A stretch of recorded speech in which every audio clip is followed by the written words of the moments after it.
Hi viewers, இன்றைக்கி நம்ம breakfast சீரீஸில் ஃபாக்ஸ்டெயில் மில்லட் வெர்மிசெலி உப்புமா பார்க்க போகிறோம். வெறும் 10 நிமிஷத்தில் இந்த உப்புமா ரெடி ஆகிடும். நான் இன்றைக்கி 180 கிராம்ஸ் ஃபாக்ஸ்டெயில் மில்லட் வெர்மிசெலி எடுத்திருக்கேன். 2 பேர் தாராளமாக சாப்பிட்லாம். இங்கே பார்க்கலாம் எப்படி செய்கிறதுன்னு. முதல்ல ஒரு பாத்திரத்தில் 180 கிராம் ஃபாக்ஸ்டெயில் மில்லட் வெர்மிசெலி சேர்த்துக்கோங்க. தேவையான தண்ணி சேர்த்துக்கிட்டு ஊற வச்சுக்கணும். இந்த மாதிரி தண்ணி நல்லா மிதங்குற மாதிரி தண்ணி ஊற்றிக்கணும். அப்போ தான் சேமியா நல்லா ஊறும். 3 நிமிஷம் மேலே ஊற வைக்க வேணாம். அதுக்கு மேலே ஊற வச்சிங்கன்னா சேமியா உதிரியாக வராது. இப்போது தண்ணியெல்லாம் இருவிட்டேன். இப்படி தான் பார்க்குறதுக்கு இருக்கும் சேமியா ஊறினக்கப்புறம். இப்போது ஊறின சேமியாவை நம்ம வேக வச்சுக்கணும். 5 நிமிஷம் போல் வேக வச்சுக்கோங்க. அடுத்து ஒரு கடாயில் 30 ml எண்ணெய் சேர்த்துக்கிட்டு கூடவே 1/2 ஸ்பூன் கடுகு, 1/2 ஸ்பூன் உளுந்து, 1/2 ஸ்பூன் கடலைப்பருப்பு சேர்த்துக்கணும். அடுத்து கொஞ்சமாக கருவேப்பிலையும் சேர்த்துக்கணும். எல்லாமே சேர்த்தக்கப்புறம் நல்லா வதக்கிக்கோங்க. பொன்னிறமாக மாறுற வரைக்கும் வதக்கிக்கணும். அடுத்து 2 பச்சை மிளகா பொடிசாக கட் பண்ணிக்கிட்டது சேர்த்துக்கோங்க.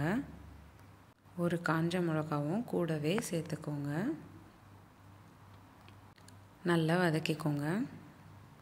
அடுத்து 2 பெரிய சைஸ் வெங்காயம் பொடிசாக கட் பண்ணிக்கிட்டது சேர்த்துக்கணும். நீங்கள் எவ்வளோக்கு எவ்வளோ வெங்காயம் சேர்க்குறீங்களோ அவ்வளோக்கு அவ்வளவு உப்புமா நல்லாயிருக்கும். வெங்காயம் நல்லா வதக்குனா தான் உப்புமா டேஸ்ட் கூடும்.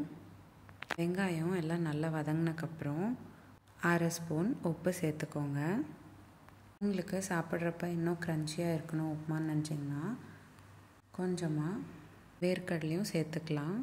ஆனால் நான் இன்றைக்கி வேர்க்கடலை சேர்க்கலை.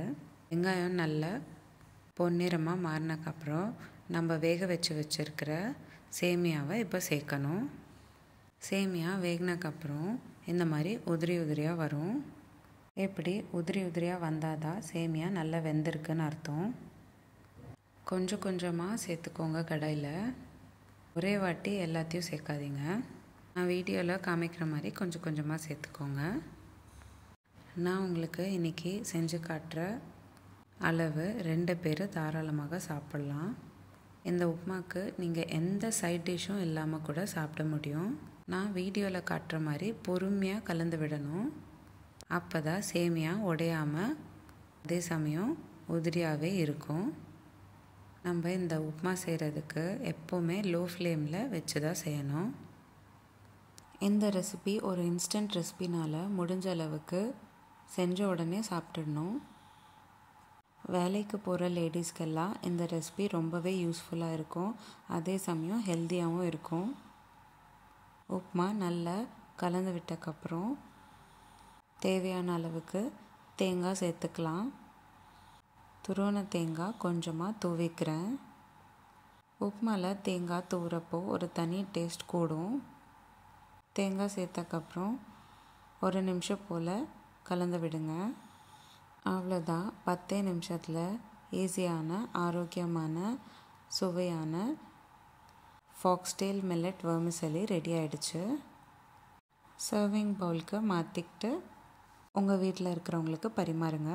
உங்களுக்கு இந்த வீடியோ பிடிச்சிருந்தால் லைக் பண்ணுங்கள், ஷேர் பண்ணுங்கள்.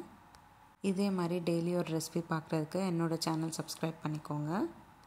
இந்த ரெசிபி ட்ரை பண்ணிவிட்டு எனக்கு எப்படி இருந்ததுன்னு கமெண்ட் பாக்ஸில் கமெண்ட் பண்ணுங்கள். மீண்டும் சந்திப்போம் ஒரு அழகான ரெசிபியுடன். தேங்க்யூ.